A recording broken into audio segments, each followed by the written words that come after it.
guys, welcome back to my system design series. In today's lecture, we are going to learn about techniques to handle replication lag. If you are new to this channel, then kindly make sure you watch the previous video to understand this concept in that. Today, we are going to discuss about these topics. Okay, let's get started. First, always read from the leader after you write. The simplest fix for read your own write problem is don't ask the follower for the data immediately after you write. Ask the leader or primary database. Since the leader is the source of truth and has the right, you will definitely see up-to-date data. If you are using framework or ORM that supports replica read, you might have a context or session flag like use primary for next ray equals to true after write. Or for certain endpoints that follow a write like load user profile after update, make sure that you design them to hit the primary database. This approach sacrifices a lot of load balancing, but usually these immediate reads are usually infrequent per user action. It is straightforward trade-off for consistency. For example, after a user has posted a comment, the app refreshes the comment list by fetching the results from primary database. The user sees its own comment and later normal browsers can go back to hitting replicas. So what are pros of going with this approach? First, it guarantees read your write for that action. Second is simple logic, no fancy coordination needed. Third is it keeps the user experience correct for that moment. Okay, let's talk about the cons. It puts more load on the leader. So because of that, it might not scale if too many writes are sent there. Another con is it doesn't solve cross-device case by itself because another device might not know to read from the leader. Another con is if every read is forced to the leader, you would lose the benefits of replication for reads. So some of selectively tricks are for a few seconds after write or for that user's session. Let's move forward. Second is stick to the leader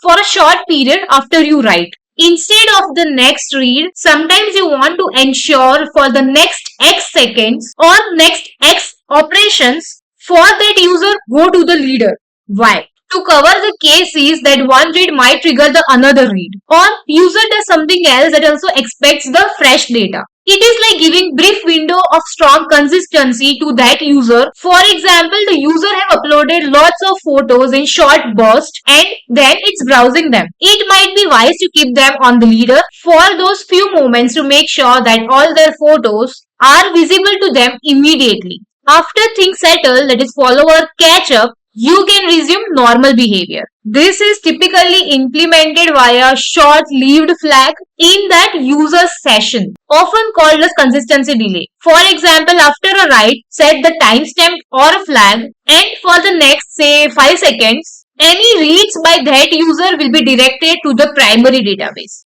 5 seconds later, after the replicas have caught up, so it is safe to use them again. Another approach is counting operation. That is, next 3 reads will go to the leader after a write. But compared to the operation-based, time-based is common approach. This is the grace period allowed replicas to catch up while still giving the user a consistent experience. Some systems might track the exact replication lag and wait precisely until the replica is updated. But without a fancy tracking, a simple time delay is an easier option. Suppose the average replication lag is under 1 second, but in the worst case, it could be 2 to 3 seconds under load. The app might choose to stick with the primary until 5 seconds after a write to be absolutely true. The users likely won't notice anything different except things work correctly. After that, the user's requests go back to the normal load balance reads. This technique also implicitly handles the scenario of user performing a quick sequence of actions which depends on the previous. By sticking to the leader for a short while, you ensure consistent view throughout the sequence. But there is one caution. If your leader is in one region and the user is far away, reading from the leader might be slower than reading from the replica. So, you don't want to do it longer than needed, or it could degrade response times. Ideally, do it long enough to ensure consistency, then switch back to the closer replica. Third is session stickiness, that is, read from the same replica. This helps primarily with the non-monotonic reads. The idea is to ensure that the user's successive reads go to the same replica. rather than bouncing around arbitrarily. If the user sticks to one replica, they will see the consistent progression of the data from that replica's point of view, which will be monotonic since a single replica state only move forward as it receives updates. In general, this is often done at the load balancer or database proxy level. For example, you might hash the user ID and assign them to the specific replica for the reads, or use cookies so that the same session always go to the same server. Many load balancers have a sticky session feature that keeps a user tied to one backend node as long as possible. Okay, so how it helps? The user won't get the scenario of one moment hitting up to date replica and next moment lagging one. So no backward time jumps. Monotonic reads are preserved. Second is it partially helps to read your writes. If by chance the user writes are done to the same node, like if the system allows to write on the replicas or replica quickly gets it, they might see their writes. However, in a pure leader follower, the writes still go to the leader. But if the replica is the one that eventually gets it, the user will see once that gets it. The key is they won't see someone else's newer data than their older data. At least it's consistent relative to that replica. MongoDB, for example, have introduced the causal consistency in sessions. It uses the mechanism such as operation timestamps such that the session will never read from a point in time before its most recent write. This is more advanced than the simple stickiness, but solves simple issues. There is also a notion of session consistency where each user guarantees that their operations are seen in the order. That can be achieved by routing all the operations to the same replica or coordinating via tokens. It is worth mentioning that if the leader goes down and a follower becomes the new leader, but that is an edge scenario during a failover. Fourth is monitor and avoid laggy replicas. Not all the replicas are equal at the same time. If one replica is significantly behind, that is, it is far from the region or experiencing load, you might not want to use it for the reads that needs a fresh data. A smart system will monitor replication lag on each replicas. Many database provides a metrics like second behind the master and steer traffic away from any replica that is too far behind. For example, if most of the replicas are 100 milliseconds behind, but one replica is 5 seconds behind, perhaps due to the network issue, that replica can be temporarily taken out from the pool serving users read. It might still catch up eventually, but until it does, you avoid it so that no users can get the stale response. Some systems also have the automatic throttling. Now, what do we mean by throttling? Throttling usually means intentionally slowing down or limiting a process to avoid overwhelming to a system or to maintain performance and stability. If a replica's lag goes above a threshold, stop sending the new reads until it recovers. This ensures that the majority of the users hit the up-to-date replicas. So, how do you monitor the replication lag? Many databases have the status for replicas. For example, MySQL have show slave status that gives seconds behind master. Or Postgres has PG state replication which shows replay lags in bytes and time. Applications or DB proxies can read those and make decisions. This approach doesn't solve the read your own write in a micro sense, but it reduces the chances of big anomalies, like reading minutes old data. If all replicas are guaranteed to be at most 1 second behind, the worst inconsistency window is 1 second. In many cases, that might be within tolerable range. Some cloud databases provide the replication lag information so that application can dynamically decide to not use a replica if it is behind. Okay, let's move forward. That is, use timestamps or logical clocks, also known as causal consistency. This is more sophisticated techniques. The idea is to use some form of versioning or timestamping of writes and then ensure that the reads are from the replica that has caught up to certain version. One method is with the logical timestamps or tokens. For example, when a write happens, the leader could tag it monotonically increasing timestamp or a globally unique transaction ID. Then when the client issues the read, it can pass that ID or ensure that it reads from the replica that has replayed up to that ID. This provides a form of causal consistency. The read knows about the cause, that is the write, and waits for the effects to be visible. A concrete implementation is MySQL with GTIDs. GT as in global transaction IDs. Each transaction on the primary gets this unique ID that also propagates to the replica. In practice, one might ask to the replica what is the latest GTID.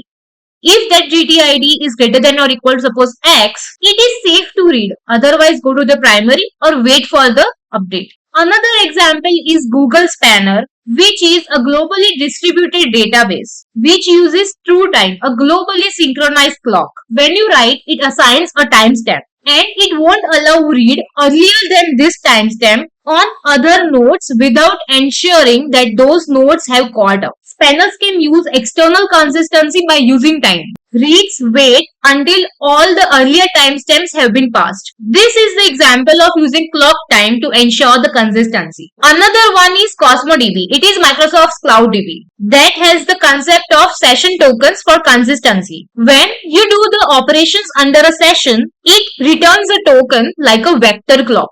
If you pass the token with subsequent reads, Cosmos will ensure your read will reflect all the writes up to that token. This is the same idea of using the logical clock or version to track causality. It frees developers from manual routing. The system ensures consistency if used correctly. Implementing this from the scratch can be complex, but many modern database and tools incorporate it. If you control both read and write logic at the high level, you can do something simpler.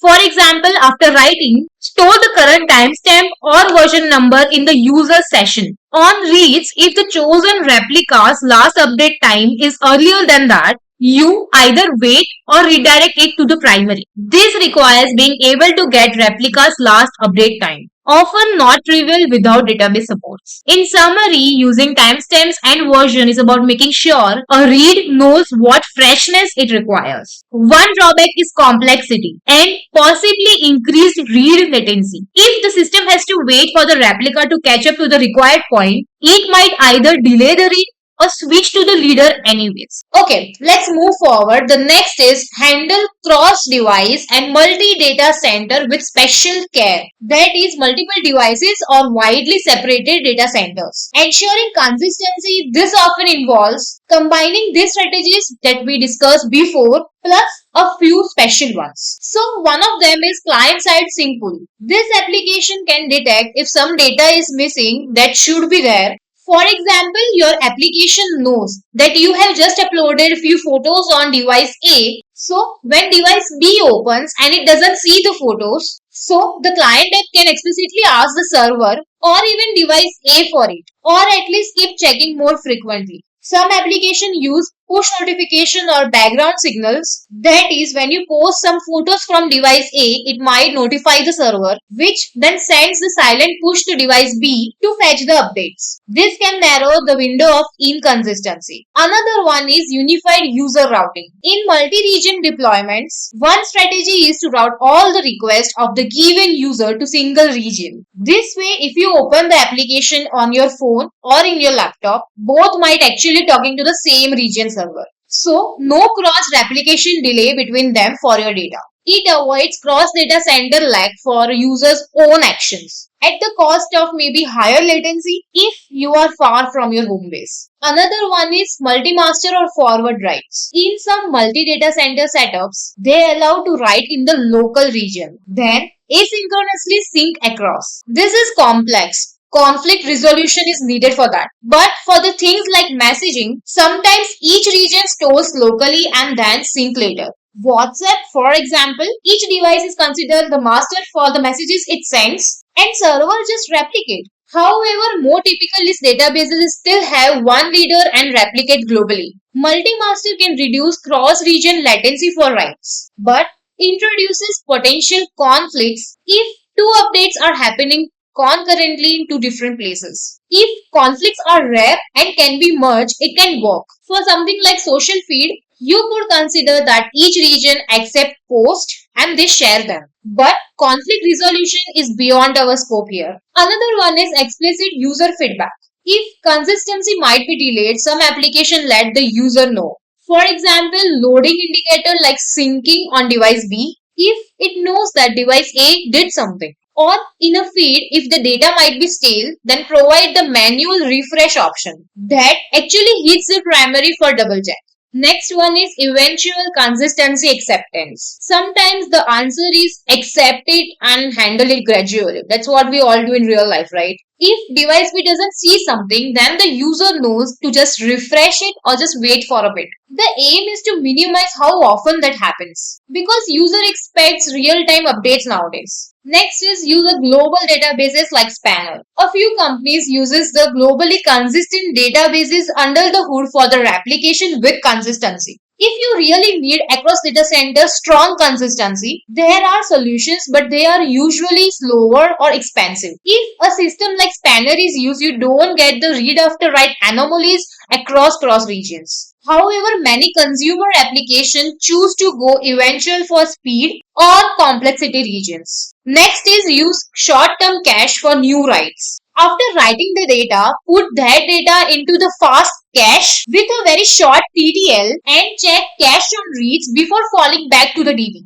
Okay, what does this do? Suppose you write a new record or update, the follower might not have it yet, but you put the new version in the in-memory cache which is accessible to the application. If the read comes in, the application looks into the cache first. If the item is there, it returns that. If not, then it goes to the DB replica. After the TTL, there is time to leave. The replicas will have that data and the cache entry will expire, handing control back to the DB. This method is sort of application managed consistency cache. It is particularly used if you cannot easily change how your reads are routed at the DB level. Maybe you always read the replicas from the design. You can use cache to ensure new writes are immediately available. The downside of this is if you have high write volume, you are basically caching a lot of stuff which could be heavy. But if it is only for certain tables or scenarios, it is fine to go with cache. Okay, let's wrap up. First is read from the leader when you need absolutely fresh data. Second is temporarily use leader for short time after writes to be safe. Third is keep the user's reads on one replica to maintain the consistent timeline. Next is track your replica's health. If it is slow, then don't use it now. Next is use versioning, that is use timestamps or IDs to ensure the replica has caught up before reading from it for a given user or session. Make sure multiple devices or regions coordinates either via centralized routing or by actively syncing changes like invalidating caches or push notifications. The another is use the caches or creative approaches to breach the gap where the system returns the latest known write from somewhere while the database catches up. Often system uses the several combination of this together. For example, the application might use sticky sessions plus read from primary after write rule and also uses the alerts if the replicas goes beyond 2 seconds. Okay, that's it for today's video. If you found this explanation helpful, then make sure you like this video and don't forget to subscribe to this channel, and thank you so much for watching.